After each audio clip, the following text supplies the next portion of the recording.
हाँ जी, आज का टॉपिक है forward and reverse star delta इकट्ठा।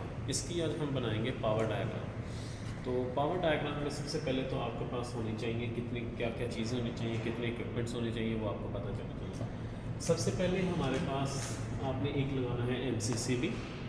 MCC के बाद आपके पास 4 कनेक्टर, ठीक है। 4 कनेक्टर के बाद आपने ये रिलेज 2 इस्तेमाल करनी है। पहली रिले अगर आप यहाँ पर इस्तेमाल कर रहे हो तो एक यहाँ पर होगी, दूसरी रिले आपकी यहाँ पर लगेगी, ठीक है। अब 2 रिलेज आपने यहाँ पर यूज़ की हैं। अब दोनों रिलेज को आप लोग अगर तो आउटपुट पे आपने लगाई है इस सर्किट की तो यहाँ पर इस्तेमाल होंगी। अगर आपने इसको इनपुट पे लगाना है यानी कि सप्लाई के साथ ही मेन MCB के नीचे लगाएंगे तो आप एक रिले ही यहाँ पर इस्तेमाल कर सकते हैं, तो इससे आपका सर्किट ओके होगा। लेकिन अगर आपने दोनों साइडों पे जहाँ पर आपकी मोटर कनेक्शन जो मोटर प्लेट है आपकी मोटर प्लेट के ऊपर दोनों साइडों पे आप लगाएंगे तो आपको दोनों साइडों पे लगानी चाहिए। अगर हम इन 2 कनेक्टर्स को भूल जाते हैं, इस हिस्से को देखते हैं तो ये वही है forward and reverse control circuit power diagram. Forward and reverse में आपने पहले अगर इसको भूल जाएँ तो DOL आपके पास सीधे 3 फेज आ रहे हैं। इसके बाद यही 3 फेज सीक्वेंस के साथ आपने सीक्वेंस ध्यान में रखना है कि सीक्वेंस नहीं बोलना, रेड येलो एंड ब्लू। अब यहाँ पर यही रेड मैंने इसके 1 पॉइंट को दिया, येलो 2 पॉइंट को दिया, ब्लू 3rd पॉइंट को दिया। लेकिन जब हमने मोटर को रिवर्स चलाना होता है तो रिवर्स चलाने के लिए ज़रूरी होता है कि इसका फेज़ सीक्वेंस हम चेंज कर दें। फेज़ सीक्वेंस हमने चेंज किया तो देखिए यहाँ पर रेड फेज़ है, रेड फेज़ को मैंने यहाँ पर ला के ब्लू फेज़ के साथ जोड़ दिया हुआ। तो यानी कि अगर आपका जब आपका मोटर फॉरवर्ड चल रही है तो रेड ही आगे जा रहा है, अगर रिवर्स चल रही है तो इस रेड फेज़ में ये ब्लू पॉइंट में रेड फेज़ आके लगेगा, ठीक है। अब यहाँ तक तो ये हो गया कि हम लोग इसको forward and reverse, yellow as it is आ जाता है और यहाँ पर ब्लू फेज़ जो ऊपर से आ रहा था वो ब्लू फेज़ ला के मैंने रेड के पॉइंट पर दे दिया। यानी कि अगर फॉरवर्ड चलेगी तो इस वायर में रेड फेज़ आएगा, अगर रिवर्स चलेगी तो इसी कलर में कलर रेड होगा लेकिन फेज़ इसमें ब्लू चलेगा।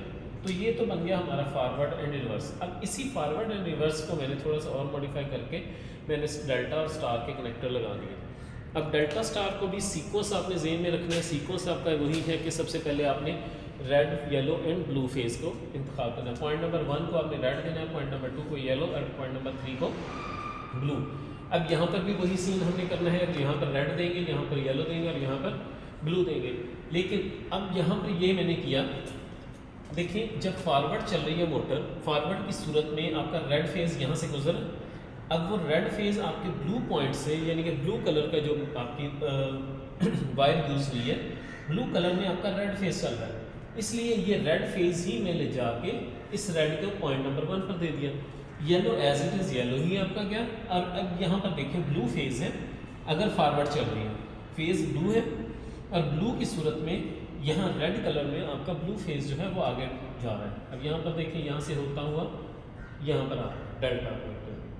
तो देखें अगर मैंने फॉरवर्ड चलाई है तो यहाँ पर फॉरवर्ड की सूरत में क्योंकि मैंने कलरिंग यहाँ से रिवर्स की सूरत में चेंज कर दी थी तो इस वजह से ये क्या हुआ कि यहाँ पर रेड ब्लू फेज़ में आपका रेड फेज़ आगे जा रहा है और रेड फेज़ में आपका ब्लू फेज़ जा रहा है। इसलिए मैंने तरतीब वही रखी है, रेड येलो और ब्लू, लेकिन कलर चेंज हो गए।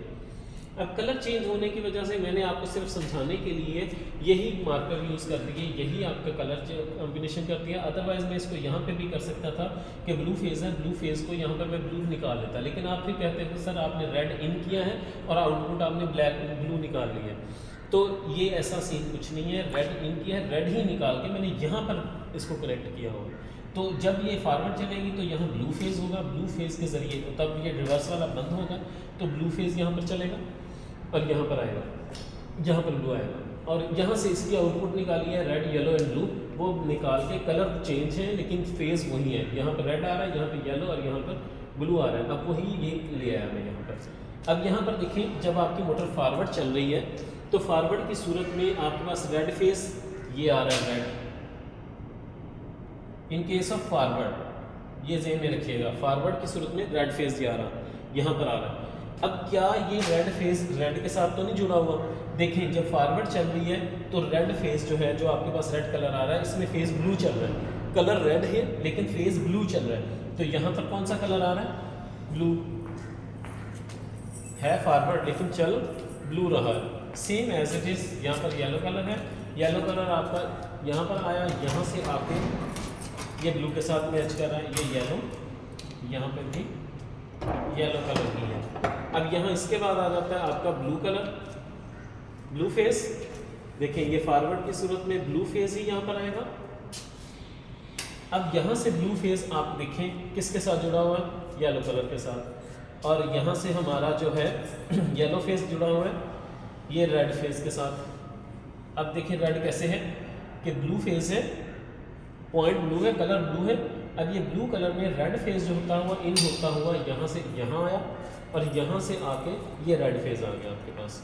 तो देखिए कोई भी फेज आपस में इंटरकनेक्ट नहीं हुआ, कोई जुड़ा नहीं है। ये रेड फेस ब्लू के साथ लगा हुआ है, येलो फेस रेड के साथ है, और इधर से ब्लू फेस जो है वो येलो के साथ लगा हुआ है। तो कोई फेज़ आपस में इंटरकनेक्ट नहीं हुआ, कोई फेज़ आपस में जुड़ा नहीं है। इसको हम कहेंगे हमारा इन केस ऑफ फॉरवर्ड। जब हम उसको फॉरवर्ड में चलाएंगे तो हमारे कनेक्शन ये होंगे। अब आ जाते हैं हम इसके रिवर्स की सूरत में कि अगर हम इसको रिवर्स में चलाते हैं तो कोई फेज़ आपस में जुड़ता तो नहीं है। तो ज़रा गौर कीजिए, रिवर्स चलाया, अब यहाँ पर ये कनेक्टर बंद हो गया, अब सप्लाई हमारी यहाँ से आ रही है। अब ये रेड फेज़ यहाँ पर आ रहा है, अब यहाँ से इस तरफ में चेंजिंग होगी। इस चेंजिंग में ये होगा कि इस ब्लू कलर में हमारा कौन सा फेज़ आएगा, रेड कलर। तो अब हम इसको रेस कर देते हैं।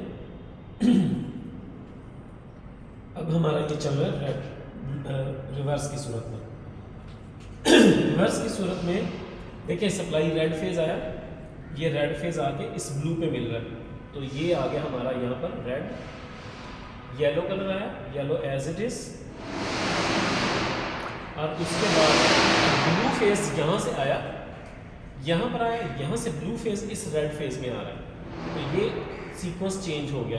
अब यहाँ से भी हम चेंज करेंगे क्योंकि यहाँ पे सप्लाई अगर हमारी चेंज हुई है तो दूसरी साइड से भी चेंज होगी। तो ये रिवर्स की कंडीशन आई, रिवर्स की कंडीशन लगा के अब देखिए रिवर्स चल रहा है, ये बंद है, यहाँ से रेड फेज आ रहा है और रेड फेज ही आगे मूव हो रहा है। रेड फेज यहाँ पर आ रहा है इस पॉइंट पर, और इस पॉइंट से रेड फेज ही आगे मूव हो रहा है, और यहाँ से रेड फेज आ रहा है हमारा यहाँ पर। रेड हमारा यहाँ पर आ रहा है, इसके बाद यहाँ पर येलो फेज है, येलो फेज ही आगे मूव होकर यहाँ पर हमारा येलो फेज मिल रहा है। इसके बाद हमारा ब्लू फेज है, तो देखिए यहाँ से ब्लू फेज आ रहा है रिवर्स की सूरत में, तो ब्लू फेज हमारा यहाँ पर रेड पॉइंट पर आके यहाँ पर ब्लू मिल रहा है, और यहीं से आगे ब्लू फेज जो है वो हमारा मूव ऑन होके हमें यहाँ पर ये ब्लू मिल रहा है। तो इस सूरत में भी देखिए कोई भी फेज आपस में इंटरकनेक्ट तो नहीं है। ये ब्लू फेज है, ब्लू फेज जाके रेड के साथ लगा हुआ है, येलो फेज है, येलो हमारा ब्लू के साथ लगा हुआ है, रेड फेज है, रेड भी हमारा येलो की सूरत में लगा हुआ है, येलो के साथ। लेकिन आपने इस सीक्वेंस का ख्याल रखना है कि कहीं भी किसी भी सूरत में आपका कोई फेज आपस में इंटरकनेक्ट ना हो। तो इस सिलसिले को मद्देनजर रखिए, आप अपने जहन में ये रखें कि सीक्वेंस हमने चेंज नहीं करना। सीक्वेंस आपने रेड येलो एंड ब्लू रखा हुआ है, ये रेड येलो एंड ब्लू रखा हुआ है। इसके बाद यहाँ पर कलर चेंज है लेकिन सीक्वेंस वही है। अब जब हम इसको फॉरवर्ड में चला रहे हैं तो ब्लू फेज में हमारा रेड फेज ही चल रहा है, क्योंकि हम लोग डील कर रहे हैं फॉरवर्ड को खाली। मतलब स्टार्ट में हमने पहला कनेक्टर फॉरवर्ड रखा हुआ, तो फॉरवर्ड को रेड येलो एंड ब्लू दिया हुआ same as it is, red yellow blue, यहाँ पर रेड येलो ब्लू यहाँ पर, और यहाँ पर हमने स्टार कनेक्शन। स्टार कनेक्शन में हम लोग सीक्वेंस नहीं रखते। सीक्वेंस इसलिए नहीं रखते क्योंकि इसमें तीनों फेजेस में कॉमन होना होता है। तो चाहे आप इसमें रेड आ रहा है, चाहे येलो आ रहा है, चाहे इसमें ब्लू आ रहा है या इसमें ब्लू, जो भी है तीनों फेजेस को आपने यहाँ पर लगाया, उसके बाद इसका एक सिरा आपने कॉमन कर दिया, तो वो स्टार कनेक्शन बन जाएगा। अब देखिए होगा क्या, जब आप फॉरवर्ड कनेक्टर ऑन करते हैं ये बंद है, ये भी बंद है, ये भी बंद होगा। फॉरवर्ड कनेक्टर किया आपने, अब आपका फॉरवर्ड कंट्रोलिंग इस तरह की है कि फॉरवर्ड चल रही है, साथ स्टार चल रहा है, कंट्रोलिंग आपने इस तरह करना। अब फॉरवर्ड चला, साथ स्टार चला, अब देखिए 3 फेज आए, 3 फेज आपने लगाए। अब तीनों फेजेस में से करंट आगे जाएगा, फेज आगे जाएंगे। अब यहाँ पर आके क्योंकि ये बंद है, यहाँ से जाएंगे तीनों फेज ऊपर से कॉमन हो जाएंगे, तो ये हमारी कनेक्शन ये हो जाएगा, इस तरह का कनेक्शन हमारा ये हो जाएगा। 3 फेज आपके, और ये तीनों एक साइड पर जाके कॉमन हो गए, रेड येलो एंड ब्लू तीनों दूसरी साइड पर कॉमन हो गए। लेकिन जब वो मोटर हमारी कंट्रोलिंग जो है इसको स्टार को बंद करवा के डेल्टा ऑन करवाएगी, तो स्टार कनेक्शन हमारा ऑफ हो जाएगा। दैन हमारी सप्लाई जो हमारी दूसरी तरफ से सप्लाई आनी थी वो यहाँ से आ जाएगी, तो यहाँ से आ जाएगी, फिर ये कनेक्शन यहाँ से हट जाएगा, और हट के हमारा जैसे हमने इसमें जोड़ा हुआ है ये और ये इस तरह जुड़ेगा। अब इसको जोड़ने का तरीका क्या है? इसको जोड़ने का तरीका सिंपल से याद रखना है आपने कि देखिए डेल्टा कनेक्शन जो हमारा होता है, डेल्टा कनेक्शन एक क्लोज लूप होता है। इसमें हमारे 3 फेज़ होते हैं, तो तीनों फेजेस देखें, एक फेज़ है, ये दूसरा फेज़ है, ये तीसरा फेज़ है, 3 वाइंडिंग के सिरे, 3 कॉइलें हैं। तो इन तीनों कॉइल्स को अगर आप गौर से देखें तो इनका सिरा नंबर 1 2 3 4 5 6 तीनों सिरे हैं। तो सिरा नंबर 2 और 3 जुड़े हुए हैं। देखिए मैंने सिरा नंबर 2 और 3 जोड़ दिया, पॉइंट नंबर 2 और 3। इसके बाद 4 और 5 आपस में इंटरकनेक्ट है। देखिए मैंने 4 और 5 आपस में इंटरकनेक्ट कर दिए। इसके साथ इधर देखिए तो 1 और 6 जो है वो आपस में इंटरकनेक्ट है, तो मैंने 1 और 6 को आपस में इंटरकनेक्ट करके ये सर्किट बना दिया। ये लाजमी नहीं है कि आपका सर्किट एज इट इज़ ऐसे ही जुड़ेगा, तो आप इसको कुछ मोटरें होती हैं जिनके पास आपस में इंटरकनेक्ट होते हैं। जैसे मैं ये मोटर देखें, इसमें ये सिरे इस तरह से जोड़ दिए। अब आपने रेड येलो एंड ब्लू यहाँ लगा दिया, ये रेड लगाया, ये येलो लगाया, अब ये ब्लू लगा दिया। अब आप इसको देखेंगे तो इसमें आपस में इस तरह कनेक्टेड है। तो कोई भी मोटर को कनेक्शन करने से पहले आप उसका सीक्वेंस या उसकी कंटिन्यूटी लाजमी चेक करें कि सिरा नंबर 1 जो है किसके साथ बोल रहा है। अगर यहाँ पर रेड है तो इसके सामने आप रेड अप्लाई नहीं कर सकते। जैसे यहाँ पर देखें रेड है, ब्लू के साथ जुड़ा हुआ है, सेम एज इट इज़ आप इसको यहाँ पर ब्लू अप्लाई करेंगे, ठीक है। अगर आपका यहाँ पर येलो है तो यहाँ पर आप येलो अप्लाई नहीं कर सकते। यहाँ पर आप कोई और कलर कुछ भी मतलब इंटरकनेक्ट आप कर सकते हैं। जैसे रेड ब्लू यहाँ पर कर दिया, यहाँ पर मैं रेड कर देता हूँ और यहाँ पर येलो कर देता हूँ।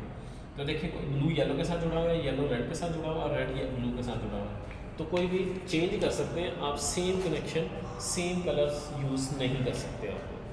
तो इस चीज़ की डायग्राम अगर आपको समझ आ गई है तो बिल्कुल ओके है। ये बिल्कुल सिंपल सा तरीका है याद रखने का, जिसमें मैं फिर बता देता हूँ। आपने MCC भी लगाया है पावर के लिए, 4 मैग्नेटिक कंडक्टर लगे हैं, 2 रिलेज लगाई हैं मैंने, और यहाँ पर प्लेट टर्मिनल प्लेट है मोटर के कनेक्शन करने के लिए। तो चारों फेजेस को आपने, तीनों फेजेस को आपने लेके आके प्लेट के साथ डायरेक्ट लगा दिया। उसके बाद आगे कंट्रोलिंग कैसे चलिए पावर, ये मैंने डिटेल से समझा दिया। इसके बारे में कोई भी कन्फ्यूजन हो तो आप मुझसे फिर से रब्ता कर सकते हैं।